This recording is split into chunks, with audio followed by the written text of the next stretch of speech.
comes to figuring out how to market yourself as an artist, there are so many suggestions, especially here on YouTube.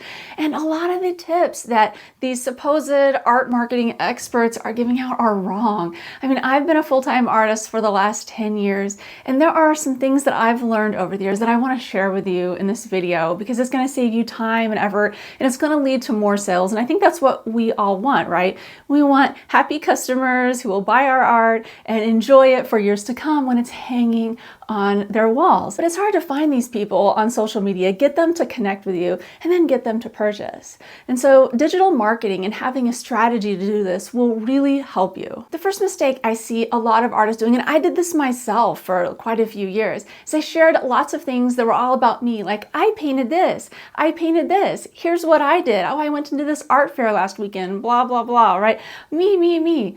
What people want is something for them. An example of this concept that's really easy to understand is the entertainment value of a TikTok. When you are a viewer of a TikTok, you don't care about it so much. You don't connect with it so much if it's all about the person who's making the TikTok. But if it strikes you as funny or emotionally connective, like let's say it's a cute animal and you're like, oh, it gives you the warm fuzzies, things like that. If you have a connection to it, you will keep watching. And so try to put yourself in your audience's and your potential buyers' shoes when you are making your content. And it's important to think about this when it comes to sales messages in your posts on social media as well. Because when you're looking at your digital marketing strategy as an artist, you want to have about 80 or 90% entertainment value posts and then about 10 or 20% sales posts. But when you are making a sales message, don't just have it all about you, right? Don't just say something like, hey, I just made this painting. It's for sale now, dropping today on my website. There's only one of them. It does create urgency, but it's not really about them. A better way is to do something like, let's say Mother's Day is coming up and a pain point for people is trying to find a unique gift for their mom or their wife for Mother's Day. They want something that's affordable, yet something that they can't get anywhere else. Let's say you painted a landscape. And so you could say something like, oh, if your mom or your wife loves landscape art, then this painting is for you. Super affordable and one of a kind. The gift that will be hanging on your wife or your mom's wall for the rest of their life. They will cherish it every time they look at it. They will think of you and remember how much you loved them.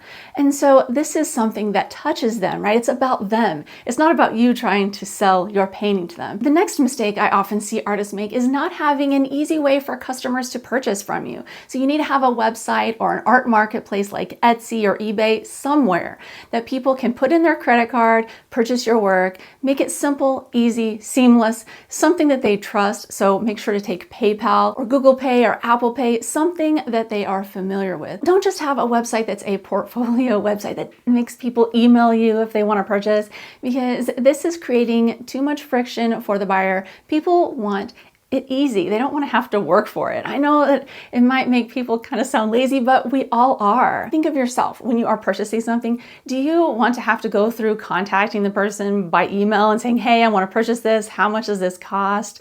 How much is it going to be to ship? When will I be able to get it? Or would you rather just put in your credit card information and have all of that on the website, easy to see, very explanatory with a very clear return policy? Of course, you would rather have it easy, and so your customers want that as well. Next, when it comes to digital marketing, there are so many social media networks out there that you can market yourself on, and I would suggest at first to try all of them. Cast a very broad net.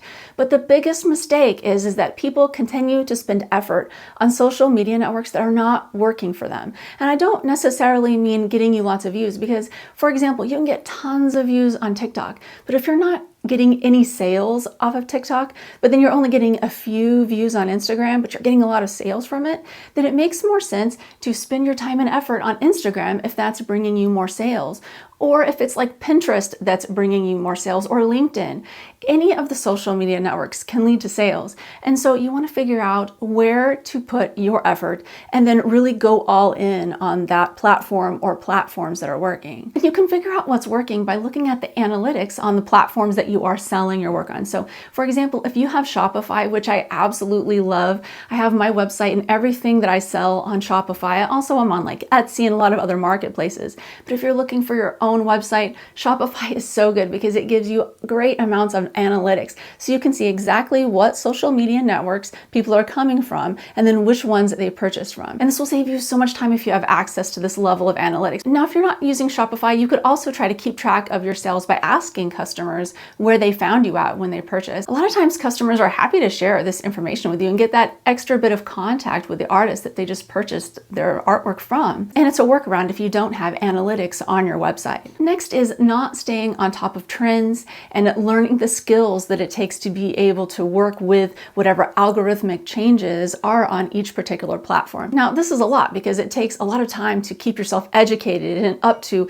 current trends. But there are a lot of things that are always changing on these social media networks. If you've done this for any length of time, I know that you can relate to what I'm saying here. I mean, at first Instagram was only images, but now it's mainly reels. And if you're not creating vertical videos, you're not putting them out across all the social networks that you can upload them to, you're missing out on a huge opportunity because that's what's in right now.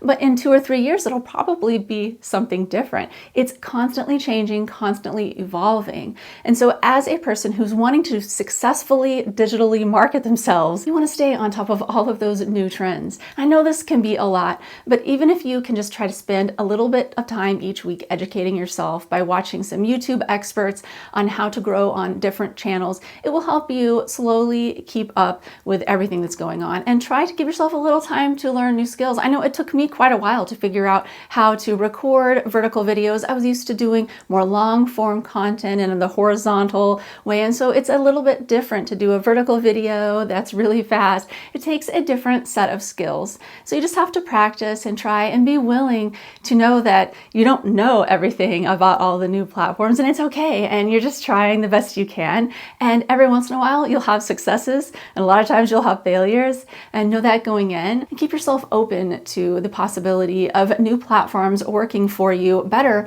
than the old platforms. I mean, Facebook used to be like everything. And now think about TikTok and YouTube Shorts and all these other ways that people are accessing their customers and getting them to purchase. So yeah, it's an ever-changing situation. Out of all of these, the biggest mistake that I see people doing is not posting enough. I mean, you need to post at least one time every day on every social media network. Now, I know this might sound overwhelming because that's a whole lot of content, but I figured out a way to make this very easy by auto-posting a lot of my content and reposting things from one network to another. And I've made an entire video. You can watch it here